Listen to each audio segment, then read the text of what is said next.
Bora ver se agora vai dar certo. As quartas-feiras sempre foram meu dia preferido, porque o João é bom demais. Boa noite, Brenda, da Leitores Conservadores. Provavelmente é a Brenda, eu amo essa página. Ver se o João volta aí, se não chamar, eu vou chamar a Ana Clara. Boa noite, Ana, como é que estão vocês aí? Como é que tá o João? E aí, Edmilson? O Edmilson é um dos maiores historiadores da igreja que a gente tem aqui no Insta. Pra mim também, Dot. É o melhor dia da semana, é a quarta-feira. Quando o João entra e o Insta não sacaneia, né? O Tile tá lá, você não viu? Já tem o primeiro caderno de ativação. Já tem atividade rolando. Já tem cheirosos e cheirosas esperando o grande encontro. E aí, João, tranquilo? Infelizmente não é esse João que eu estou esperando hoje. Cadê o João Filho? Se o João Filho não aparecer, eu vou chamar outra pessoa aqui. E vai ter que falar de poesia igual o João fala. E aí, Danilo? Aí, o João voltou.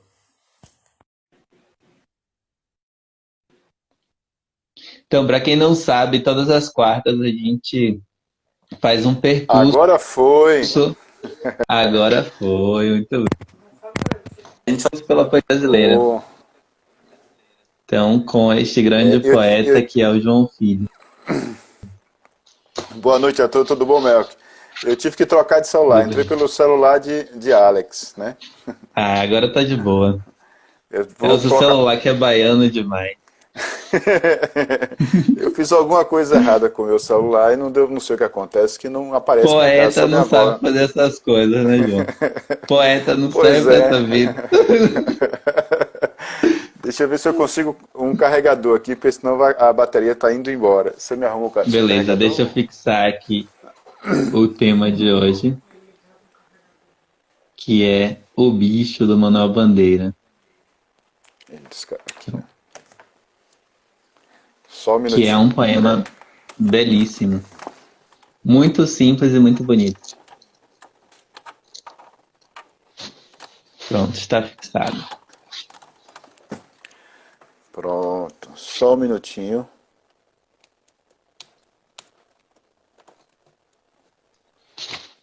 Aí, Vocês parece que estão ouvindo agora bem, vendo bem? Tá dando eco ou não? aqui tá para ouvir, dá para ouvir você legal, sem problema nenhum. Então vamos lá, João, o palco é seu. Quebre as pernas. Gente, boa noite, tudo bem com vocês? É, eu tenho sempre esse probleminha de, de Instagram, né? Agora aqui não quer, só deixa eu só, pronto, agora aparece, agora eu não posso tocar no celular, porque se tocar ele não carrega. Tudo bom, Melco? Boa noite. Nós vamos trabalhar hoje o Boa Bicho de noite. Manuel Bandeira. É um poema muito conhecido de Manuel Bandeira, aparece em antologias, aparece em livro didático, né? Na internet é muito fácil encontrar o poema. Mas antes, eu quero começar por uma pergunta que alguém colocou nos stories da formação do imaginário, que é por onde começar o estudo da poesia, Uhum. né? Antes de entrarmos no poema propriamente dito de Manuel Bandeira. Pronto, ótimo. Então, assim, a pessoa pergunta a questão até teórica e tal, né? Uhum. Para quem nunca leu poesia, não tem costume ou leu pouco e tal, a obviedade é começar pelos poetas. Nada de teoria antes, nada de teoria antes. Nem mesmo crítica. Começar diretamente com os poetas. E eu sempre indico, quem já acompanha aqui, o pessoal da formação imaginária me acompanha, eu sempre indico a própria obra do Manuel Bandeira. Né? Vou mostrar para o voluminho aqui que eu tenho, ó, a poesia completa, que é a poesia completa e parte da prosa.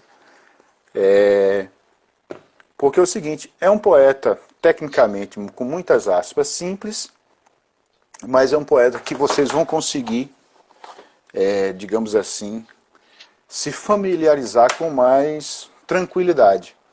Então não é difícil achar a obra completa dele de poesia, né? Vocês vão encontrar aí, tem edições, e muitas edições. Tem uma edição até muito conhecida, que é além da Nova Aguilar, é uma reunião completa da poesia, que é Estrela da Vida Inteira. O nome já é belíssimo, né? Estrela da Vida Inteira. É. Então, começar com Bandeira, começar com o primeiro livro, são 10 livros ao todo, né? O último livro é Mafuá do Malunga, é uma poesia de circunstância, quase que de brincadeira. Então, sério a sério mesmo, são 9 livros. E são livros pequenos, os poemas não são longos, são poemas que os temas não são difíceis de penetrar, né? E Bandeira tem aquela questão de que eu sempre digo, que ele nos torna mais humanos. Bandeira parece realmente, vamos ver isso no poema de hoje, né? O Bicho. É uma capacidade impressionante da emoção verdadeira dele adentrar nas palavras e adentrar na forma do poema. Forma aí no sentido mais profundo, eu vou falar mais um pouquinho de forma também. E Bandeira consegue nos emocionar de forma profunda e verdadeira. Então comece O professor Olavo, né, também indica, né, para a formação do imaginário e para Bandeira, porque ele trata de temas muito, muito humanos de uma forma muito simples. Exatamente, em poesia isso é dificílimo de fazer. É muito difícil você conseguir fazer isso. E ele é o verdadeiro mestre da poesia no Brasil, e fácil de ler, né? Não é difícil de ler. Então comece lá com Cinza das Horas e vá adiante. Leia livro a livro, poema a poema, verso a verso, conviva com a obra. Passe 2 anos lendo Bandeira. Poesia é assim, eu faço isso até hoje. Né? Eu me lembro, pra vocês terem uma ideia, em 95 eu convivendo com a obra de Ferreira Goulart. Aí levei alguns anos nisso, e depois partia para outro poeta. Né? Antônio Machado, aí a partir de 2008, 2009, convivendo com a obra do grande poeta espanhol Antônio Machado. Porque não dá para ler poesia como se lê um romance. Romance, por mais loucuras formais que o romancista tenha feito no romance, ele conta uma história, você entra na história de algum modo. E poesia realmente já tem essa dificuldade inicial. Então começa com a obra de Bandeira, e depois que já conseguir ler, entender alguma coisa de Bandeira, vai lendo a crítica. Né? A crítica ajuda muito, me ajudou pra caramba, até hoje ajuda, o crítico aí, de uma forma bem sintética e direta, assim, é um super leitor, né? E a obra de Bandeira é um banquete para isso, para você adentrar nisso. Né? Então hoje a gente ficou com O Bicho, de Manuel Bandeira.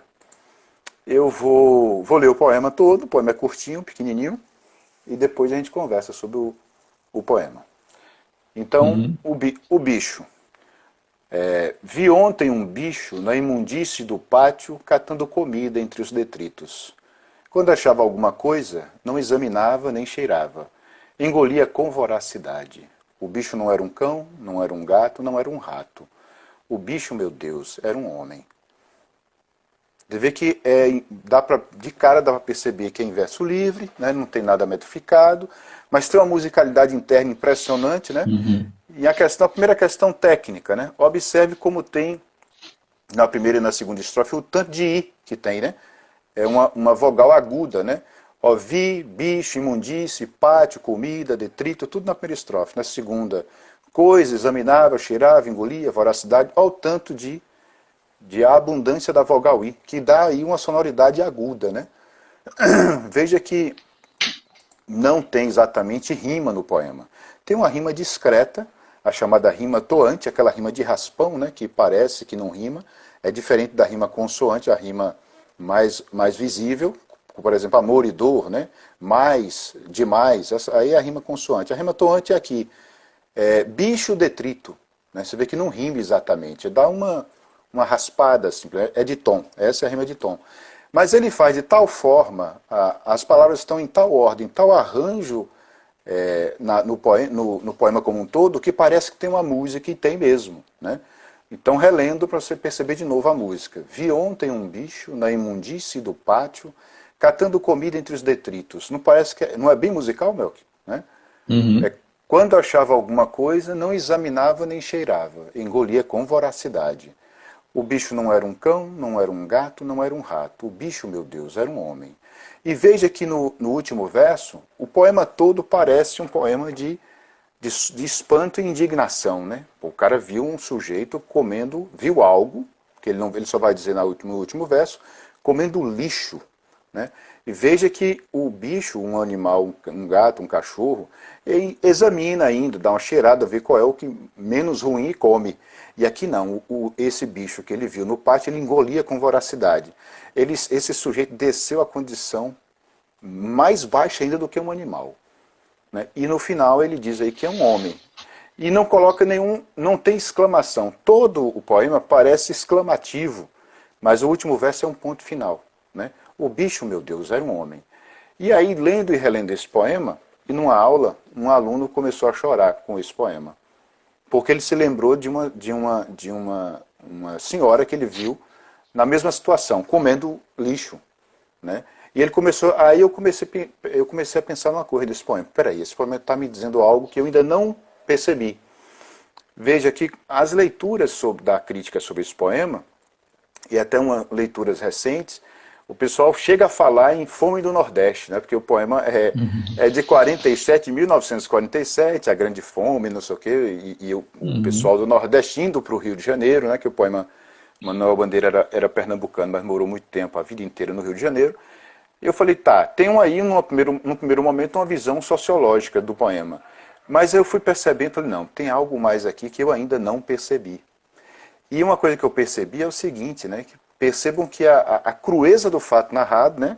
Um homem, como eu disse, um homem que foi privado de sua condição humana, é mostrado como um ser que desceu abaixo do estado animal, né? E essa crueza não produz indignação no sujeito lírico, ou seja, no próprio poema não aparece essa indignação, o cara não fica revoltado, né?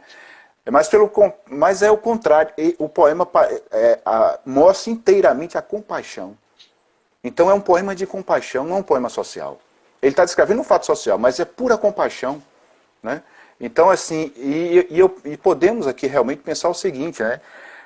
O poema nos convida a uma tomada de consciência, né? Se nós, leitores, né, não nos espantarmos juntamente com o acontecimento terrível que os versos descrevem, né, perderemos um tom eminentemente humano, que é a caridade. Então esse é um poema de caridade. E foi aí que eu levei muito tempo a perceber, porque realmente não é apenas uma descrição de um fato social, né? Então, e veja que para fazer isso, aí está aquilo que o Melco falou no início, que eu falei também, a grande magia verbal de Bandeira, né? O sentimento dessa compaixão, ela impregna todo o poema. Todo o poema. Isso é o que o próprio Manuel Bandeira chamava, ele fala isso de outros poetas, mas ele não fala de si mesmo, de sortilégio verbal. Que volta e meia eu estou falando, sortilégio é magia, né? Então, ele consegue, nessa estrutura musical toda, pegar toda a compaixão, impregnar os versos, e aí se torna um poema de caridade.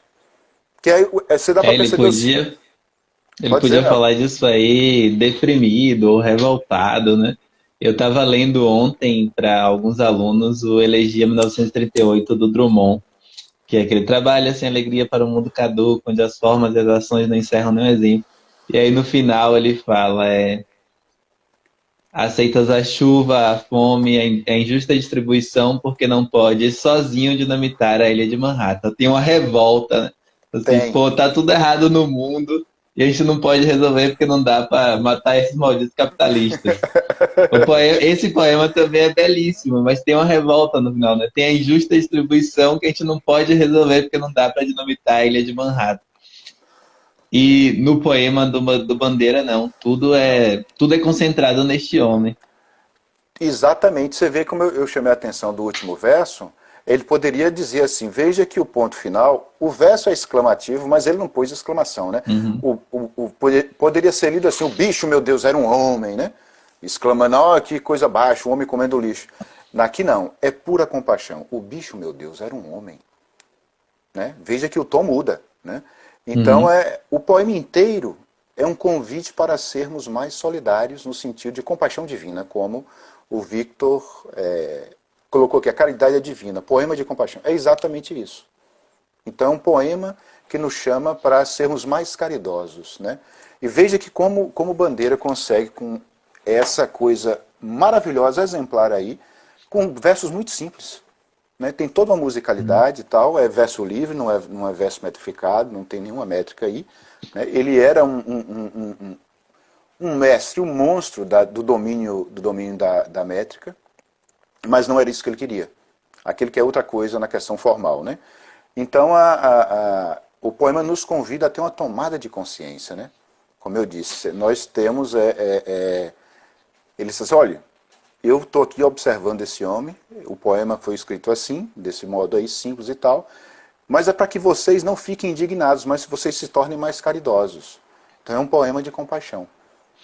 Tem alguém falou que trabalhou esse poema na escola quando eu tinha 12 anos e tal.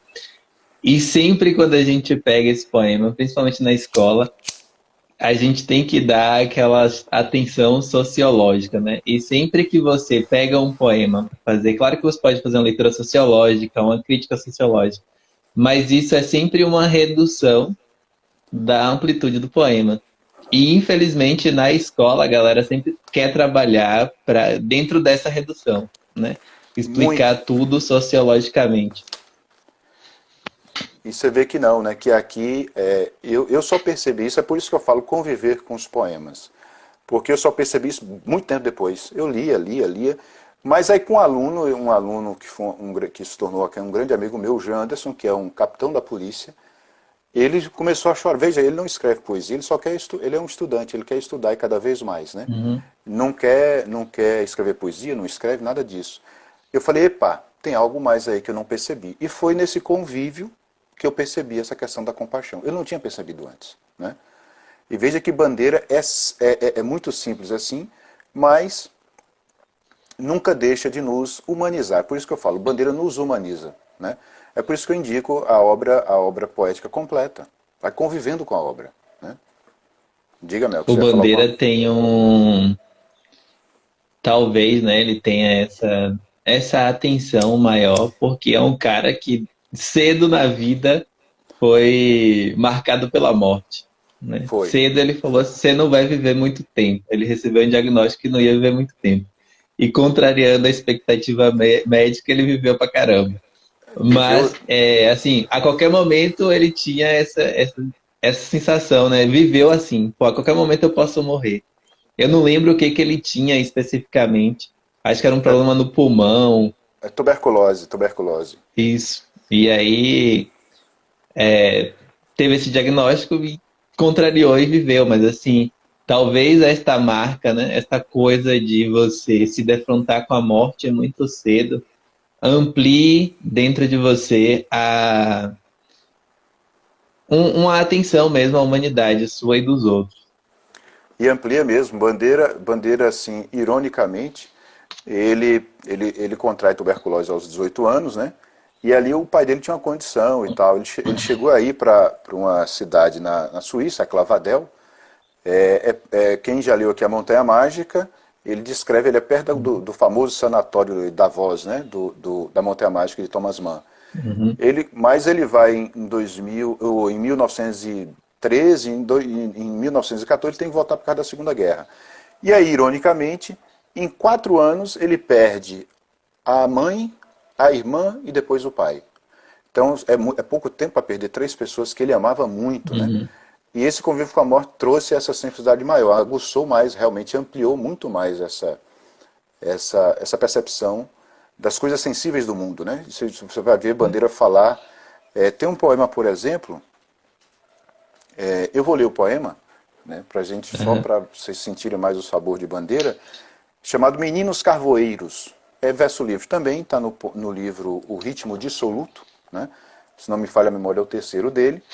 E é um poema que ele põe embaixo, Petrópolis, 1921. Alguém aqui fala, o Cartacho, o Matheus Cartacho, o que acham da pontuação no poema? As pausas parecem ir aumentando. Bem percebido, Matheus, é isso mesmo, é exatamente isso. Você vê que as 2 primeiras estrofes, né, ele dá esse ritmo mais, digamos assim, mas até mais musical. Mas na terceira, a pausa aumenta Bem percebido, Matheus. É exatamente. O bicho não era um cão, não era um gato, não era um rato. Ele prepara um cenário para como se fosse revelar algo maior. Não é isso? Porque assim, a gente já leu e releu esse poema 1000 vezes, aparece em muitos lugares, não tem surpresa. Mas quem nunca leu, tem uma baita surpresa no final, né? Uhum.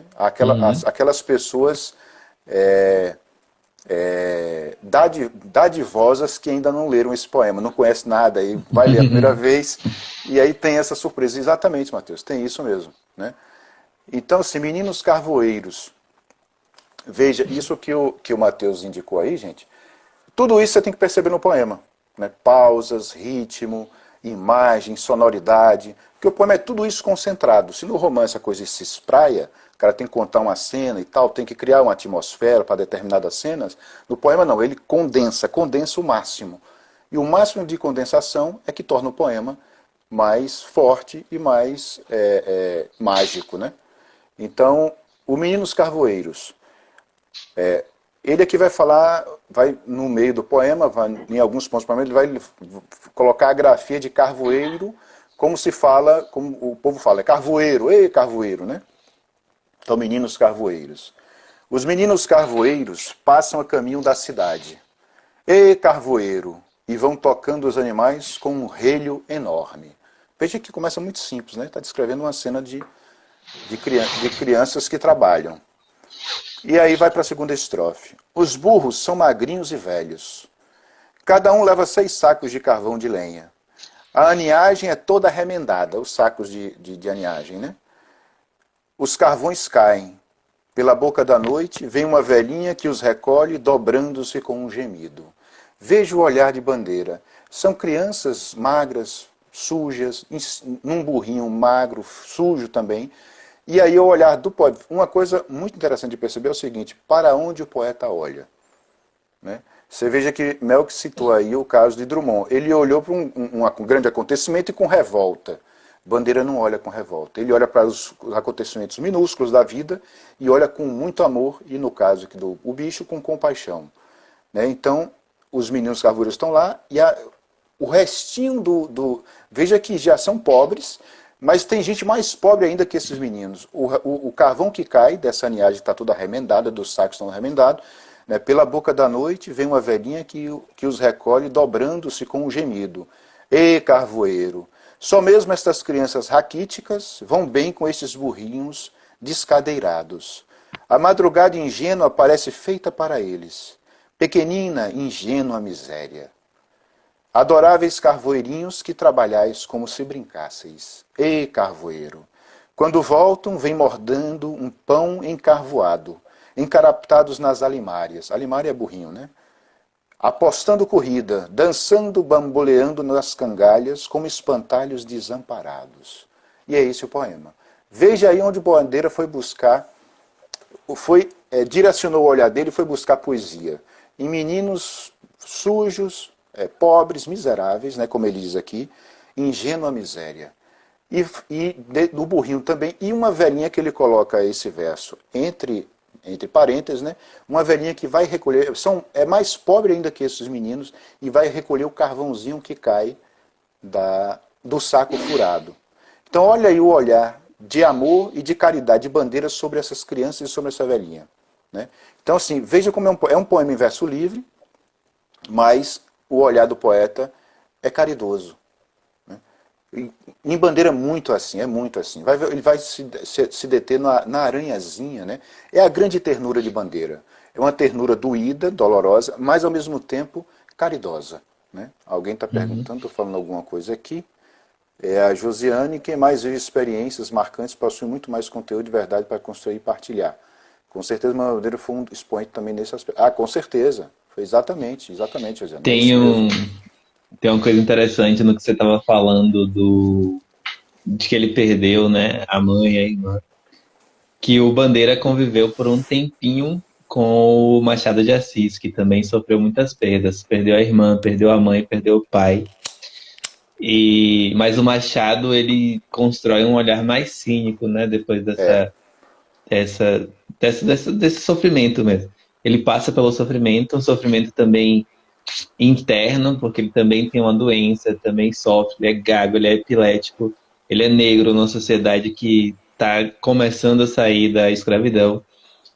E ele tem esse olhar mesmo atento, né? Atento à realidade, atento ao sofrimento, mas ele coloca um cinismo por cima. Na obra poética, nem tanto. A obra poética do Machado ela é mais caridosa. Mas o Bandeira não. O Bandeira ele tem uma humanidade assim grandiosa mesmo, de querer se humanizar e humanizar o leitor. Exatamente, Melk, exatamente. E veja que, de novo, nesse Menino Carvoeiros, tanto em Meninos Carvoeiros quanto no Bicho, de novo a emoção não sentimentalismo, não aquela coisa que hoje é muito comum, né? Essa coisa meio babaca, como eu chamo, eu digo sempre, mela cueca, né? Não é isso. É emoção verdadeira, profunda, em reconhecimento humano. Essa emoção, ela impregna a forma. É isso aí que é a questão que eu chamo de forma, né? Veja que não é forma, né? Como eu falo sempre, não é um molde. É aquele desenho interno de todo o significado do poema ou do romance, né? Isso fica muito fácil você perceber numa sinfonia ou num concerto de música clássica. Você vai escutar lá o concerto, se você escutar com atenção, não é escutar música clássica fazendo alguma coisa como pano de fundo, é se concentrar mesmo, botar a música lá e escutar, ou ir a um concerto, né? No momento isso não está sendo possível, então escutar em casa, você vai perceber que as repetições todas e tal, dentro da estrutura da música, da obra, da música, aquilo faz um desenho. Esse desenho é que é a forma, para além de forma, né? Então forma no sentido profundo de unidade intrínseca da emoção entre o conteúdo expressivo e a fatura final do poema. Isso aí é a forma, né? Que Bandeira consegue lograr de forma impressionante, impressionante, né? E que é difícil pra caramba de se fazer, né? Para mim, E eu tem acho que é a uma coisa coisa mais difícil. que é interessante Dificílimo. porque tem muito nego hoje em dia que acha que qualquer verso livre é poema, né? É poesia. E você vê que a coisa não funciona, não tem graça, não tem ritmo, não tem musicalidade. Para um cara fazer um verso livre que tem esse ritmo, como a gente vê no Bandeira, o cara tem que ter interiorizada a métrica, a versificação, senão a coisa fica babaca mesmo, fica muito Fica, babaca, não atinge a forma do poema. não, fica frouxo, né? Você veja, por Uhum, exemplo, eu disse disso já em lives e aulas, mas eu vou repetir aqui, a, antes de Bandeira, a questão do verso livre no Brasil começa um pouco antes, na mesma época de Bandeira, mas é aquela tentativa ainda. E Bandeira só considera que ele alcança o verso livre a partir do terceiro ou quarto livro. O verso livre a partir do terceiro ou quarto livro, ou uhum, seja, ele testou muito. Então veja que, para quem escreve poesia e domina a forma fixa, os métodos e tudo, o difícil é sair disso, né? Ele teve que fazer um esforço uhum, gigantesco até alcançar essa musicalidade aí, é um outro tipo de ritmo, outro tipo de música, mas antes ele teve que dominar as formas, e Bandeira, não por acaso, é um dos maiores tradutores de poesia que o Brasil já teve, uhum, né? Tem uma sensibilidade para a tradução absurda, né? É o que acontece também com o meu querido amigo, grande poeta, o Wagner Chadec. Tem uma sensibilidade para a tradução, com o uhum. Vladimir Saldanha também. Então Bandeira traduzir, acho que no mínimo umas 4 línguas, né? Então, assim, para conseguir isso, você tem que dominar o que foi feito, né? Ou pelo menos dominar uma grande parte para conseguir ter instrumental para conseguir o verso livre, para alcançar o verso livre, né? Alguém está É, perguntando aqui. o Wagner é incrível, ele segue a gente aqui na página e eu recomendo vocês seguirem também, porque ele é muito bom. Wagner, e acabou de lançar livro agora, né? Por sinal, um livro que chama-se A Terra Enferma, e são poemas quase que em forma de prosa. Não seria prosa poética, mas é mais ou menos isso aí. E Uhum, Wagner domina a métrica de forma impressionante, né? Então, por isso ele consegue fazer essa experiência com o verso livre. Veja que antes, já pensou uma coisa? Antes de não existir, ninguém sabia o que era verso livre, né? Não existia. uhum, Começa a aparecer nos Estados Unidos com o Alto Íntima, E entre os franceses, principalmente entre os belgas de expressão francesa, tem um debate muito grande sobre o que é verso livre. Mas é debate sério, porque assim, hoje a gente escreve de qualquer jeito, a grande maioria, né? Mas para esse povo não, era uma coisa muito séria, porque assim, o que é isso que não tem métrica? O que é isso, que ritmo novo é esse? E Bandeira teve que conseguir isso muito lentamente, né? Com muito esforço. Eu vou ler mais um poema do Bandeira, que está no mesmo livro, O Ritmo Dissoluto, que chama-se Noite Morta. Né? Tem muitos poemas, uma coisa que foi percebido na obra de Bandeira é que os melhores poemas foram escritos na década de 20 em Petrópolis. Né? Quando estive em Petrópolis, a cidade é muito bonita, bacana pra caramba, principalmente a parte histórica e tal, né? Visitamos monumentos e tudo mais, minha esposa e eu. E estávamos indo embora depois de uns 3 ou 4 dias na cidade, indo embora, o táxi passou já saindo da cidade, eu vi a placa, eu não vou me lembrar o nome do bairro, é Mosela, né? Que é um poema dele, chamado Noturno da Mosela, que é um bairro, e eu vi que mesmo hoje é um bairro separado, um bairro pobre naquela época e pobre hoje, né? Então, assim, o Bandeira ia para Petrópolis, mas não ficava lá nos palácios e tal. Ficava num bairro simples, numa casinha simples e tal, porque nesse momento ele já não tinha mais condições. Ele teve ele perdeu o apoio financeiro que a família dava e depois teve que trabalhar. Né? E Bandeira a vida inteira trabalhou, viveu uma vida espartana. Se vocês quiserem um toque, é o seguinte: veja um vídeo feito nos anos 60, a Bandeira ainda estava viva. Ia falar disso agora. Né? É O Poeta do Castelo, de Joaquim Pedro de Andrade. O Poeta do Castelo, né? Vocês vão ver, ele filmou, curtinho o vídeo, ele filmou Bandeira no seu cotidiano, preparando o leitinho, preparando o café. Tomando leite. Tomando leite e tal. Isso mesmo. Cara, extremamente simples, velho. Você Muito imagina a Bandeira no meio da nata da sociedade carioca. O cara simplesão, tomando leite de manhã, com pão com manteiga. Isso E mesmo. ele falava com simplicidade também. Muita simplicidade. E a prosa dele é uma delícia. A prosa de Bandeira. O cigarro Isso aqui é cigarro de palha, viu, gente? Falha a verdade, já tá fumando maconha no meio da live. Aqui, eu sou o Zapaiol que eu fumo. Não cometo mais esse pecado, não. Esses poetas.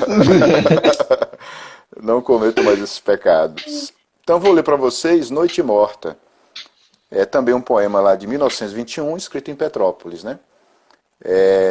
Qual é o nome do vídeo? Alguém está perguntando. É O Poeta do Castelo. Poeta do Castelo. Joaquim Pedro de Andrade, que era um cineasta do Cinema Novo, ali na década de 60, quando surge o Cinema Novo. E é muito bacana porque vocês vão ver o Bandeira. E também, se vocês colocarem Bandeira, alguns poemas, vocês vão encontrar o áudio lá no YouTube, né? Ele recitando os poemas.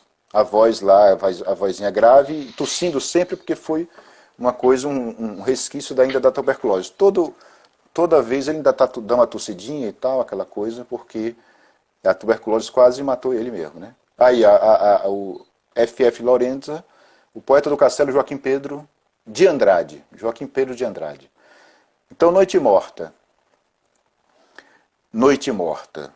Junto ao poste de iluminação, os sapos engolem mosquitos. Ninguém passa na estrada, nem um bêbado. No entanto, há seguramente por ela uma procissão de sombras. Sombras de todos os que passaram, os que ainda vivem e os que já morreram. O córrego chora, a voz da noite. Não desta noite, mas de outra maior. Aqui o Bandeira já mais grave, de certo modo mais soturno, mas veja que ele está vamos pensar aqui, né, que ele anota que está em Petrópolis, 1921, e ele percebe assim uma noite que não tem nada, é uma noite morta, fechada, né? E vai descrevendo essa noite. Parece uma simples descrição de uma noite lúgubre, né? Noite morta. Junto ao poste de iluminação, os sapos engolem mosquito. Ele prepara aí mais um pouco o cenário do que ele vai descrever, né? E aí ele diz que para ainda ficar mais soturna a noite, ninguém passa na estrada, nem um bêbado. Né? Só que aí ele afirma na estrofe seguinte uma coisa que já toca a questão de tempo e eternidade, né? No entanto, há seguramente por ela uma procissão de sombras. Sombras de todos os que passaram, os que ainda vivem e os que já morreram. Veja aí, toda a condição humana, em 3 versos, minha gente. Todos os humanos. Os que já passaram, os que ainda vivem e os que vão passar ainda. Em 3 versos, né? E aí ele dá quase que o único som que aparece na noite. O córrego chora, a voz da noite. E aí, entre parênteses, ele diz que noite é essa. Não desta noite, mas de outra maior. É a noite da eternidade, né? Então você vê que em poucos versos, quase que de forma teatral, e com um fundo musical rítmico no sentido aí do poema, maravilhoso, ele está descrevendo tempo e eternidade. Então veja que é o poeta da simplicidade, mas é uma falsa simplicidade, né? É de alguém que domina muito a coisa para fazer o que ele quiser. Não é isso? Aqui, ó, Noturno da Mosela, tá vendo? Que é o que eu falei que eu passei pelo bairro, o coração bateu mais forte quando eu saindo de Petrópolis, eu vi a placa bairro da Mosela e tal. Eu falei, caramba, ó, não visitei o bairro que Bandeira morou, mas também não deve ter mais nem a casa onde ele morou, né? A galera não costuma preservar essas coisas, não. Eu falei aqui em Nadinha. outra live que a casa do Bernanô lá em Barbacena tá caindo aos pedaços. Pois é, Bernanou, cara, um dos Pois é. gigantes do século XX, né? Da Um dos literatura mundial, morou mundial. aqui no Brasil e os caras não preservam. Pois é, vamos ler então mais um poema. Deixa eu procurar um poema aqui para vocês. É porque são tantos poemas que eu me perco. Bons, tantos poemas bons, né? Você tem como, depois desse, pegar o do Drummond, não sei se tá fácil, tá perto do computador, Tá para aqui. comparar, para dar aquele choque, perceber como que é diferente o olhar do poeta mesmo. Tá aqui, ó. Eu acho que tá em Sentimento do Mundo. Peraí. Eu acho que é sentimento do mundo. Né?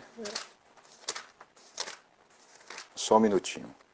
Enquanto isso, você vai enganando o pessoal aí para eu encontrar.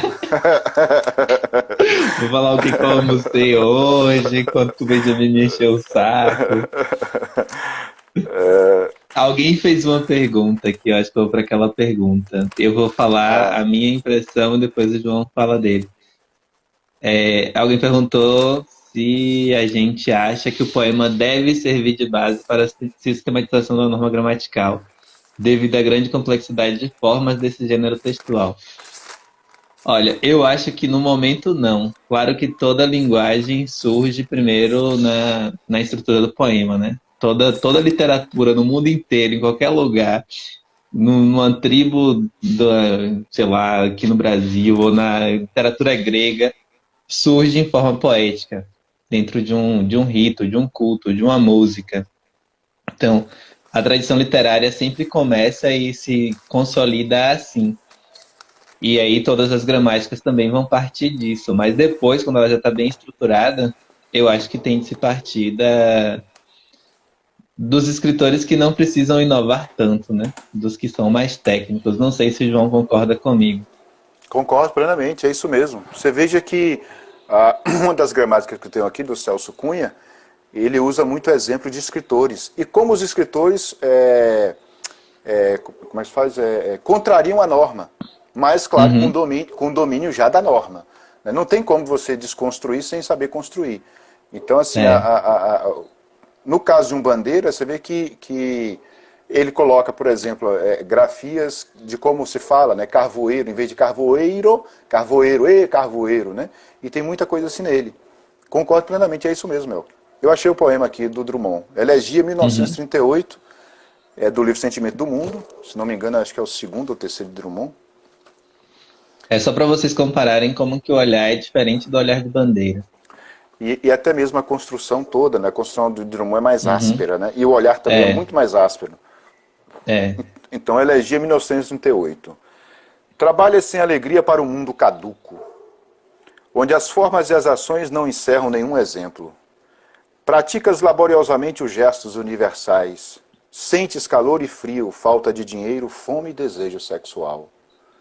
Heróis enchem os parques da cidade em que te arrastas e preconizam a virtude, a renúncia, o sangue frio, a concepção. À noite se neblina, abrem guarda-chuvas de bronze ou se recolhem aos volumes de sinistras bibliotecas. Veja, tem mais 3 estrofes, mas veja que nas 2 primeiras aí não tem nada de compaixão, né? É tudo muito É, duro, direto, né? E até mesmo um pouco sem amor, né? Um olhar é. ácido sobre a realidade. Amas a noite pelo poder de aniquilamento que encerra, e sabes que, dormindo, os problemas te dispensam de morrer. Mas o terrível despertar prova a existência da grande máquina, e te repõe pequenino em face de indecifráveis palmeiras. Caminhas entre mortos e com eles conversas sobre coisas do tempo futuro e negócios do espírito. A literatura estragou tuas melhores horas de amor. Ao telefone perdeste muitíssimo tempo de semear. Coração orgulhoso, tens pressa de confessar tua derrota. Aí ele está dizendo tudo do poema. Ó. Aqui está a chave do poema. Ó. Coração orgulhoso, tens pressa de confessar tua derrota e adiar para outro século a felicidade coletiva. Aceitas a chuva, a guerra, o desemprego e a injusta distribuição, porque não podes sozinho dinamitar a ilha de Manhattan.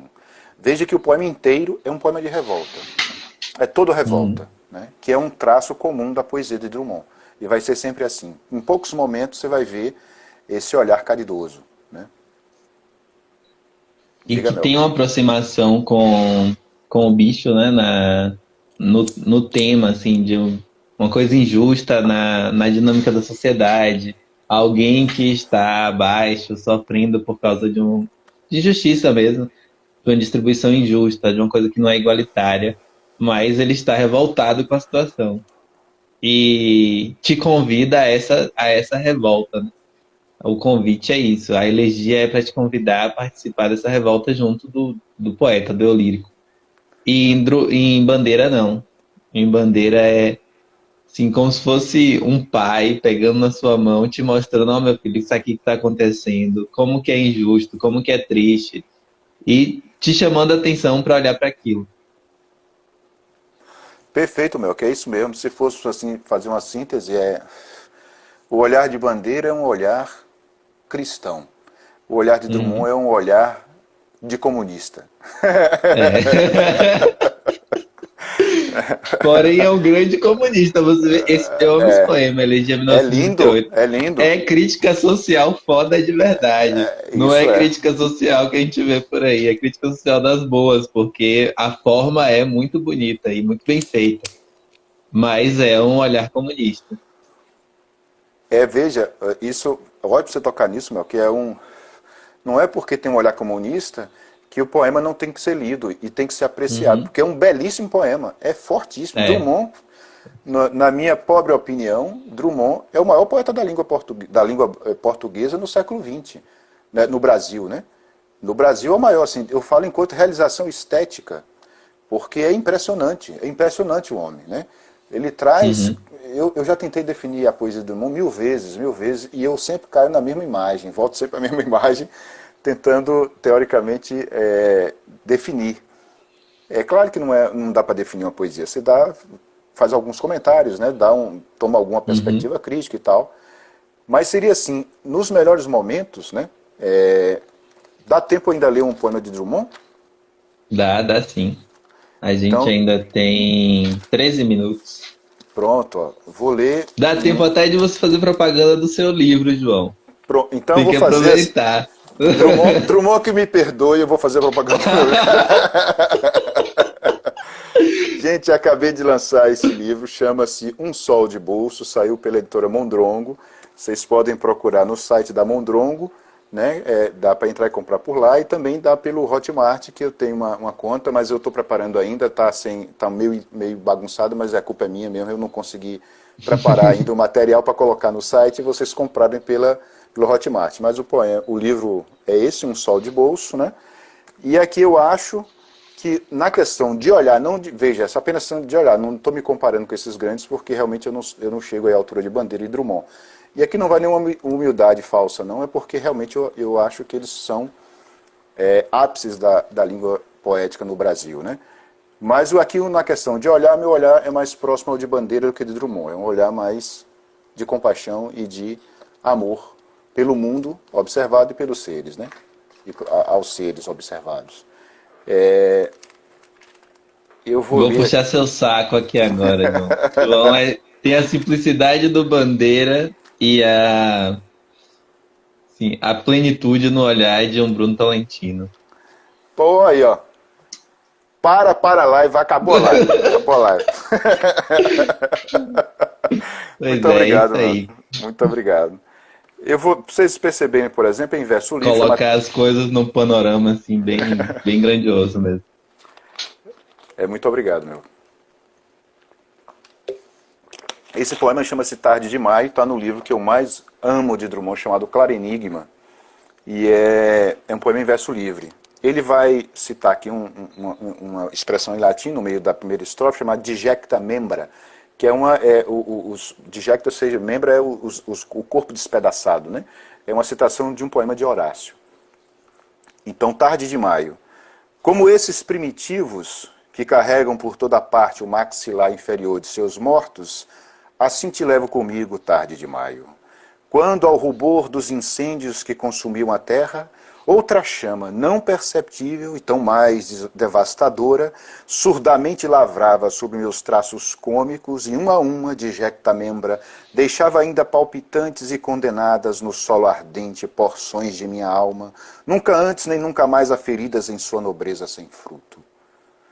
Mas os primitivos imploram a relíquia, saúde e chuva, colheita, fim do inimigo, não sei que portentos. Eu nada te peço a ti, tarde de maio, senão que continues no tempo e fora dele, irreversível, sinal de derrota que se vai consumindo a ponto de converter-se em sinal de beleza no rosto de alguém que precisamente volve o rosto e passa. Outono é a estação em que ocorrem tais crises, e em maio tantas vezes morremos. Para renascer eu sei, numa fictícia primavera, já então espectrais sob o aveludado da casca, trazendo na sombra a aderência das resinas fúnebres com que nos ungiram, e nas vestes a poeira do carro fúnebre tarde de maio em que desaparecemos, sem que ninguém, o amor inclusive, pusesse reparo. E os que o vissem não saberiam dizer se era um préstito lutuoso, arrastado, poeirento ou um desfile carnavalesco. Nem houve testemunha. Não há nunca testemunhas. Há desatentos, curiosos muitos. Quem reconhece o drama quando se precipita sem máscara? Se morro de amor, todos o ignoram e negam. O próprio amor se desconhece e maltrata. O próprio amor se esconde ao jeito dos bichos caçados. Não está certo de ser amor. Há tanto lavou a memória das impurezas de barro e folha em que repousava, e resta, perdida no ar, por que melhor se conserve, uma particular tristeza, a imprimir seu selo nas nuvens. Isso é uma linguagem de altíssima potência, gente. Isso é uma obra-prima da língua portuguesa. É uma coisa belíssima, fortíssima, num tipo de voz que só Carlos Drummond de Andrade conseguiu. É um negócio absurdo esse poema. Esse poema é incrível. É demais, não é, não, É só esse começo aí, esse começo já...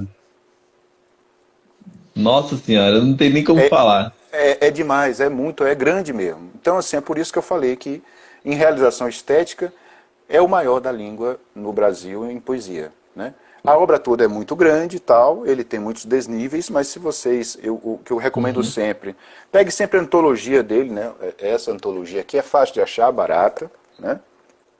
Ele mesmo preparou esta antologia, né? Ele sabia disso, dos melhores momentos dele, e Drummond tem uma coisa que é raríssima, uma coisa mais rara ainda em poesia, que é mudar o tom da voz de livro a livro. Se vocês pegam o Sentimento do Mundo é uma coisa, A Rosa do Povo, que é um livro político, é outra coisa, mas ele não cai no panfleto, na defesa assim, da ideologia.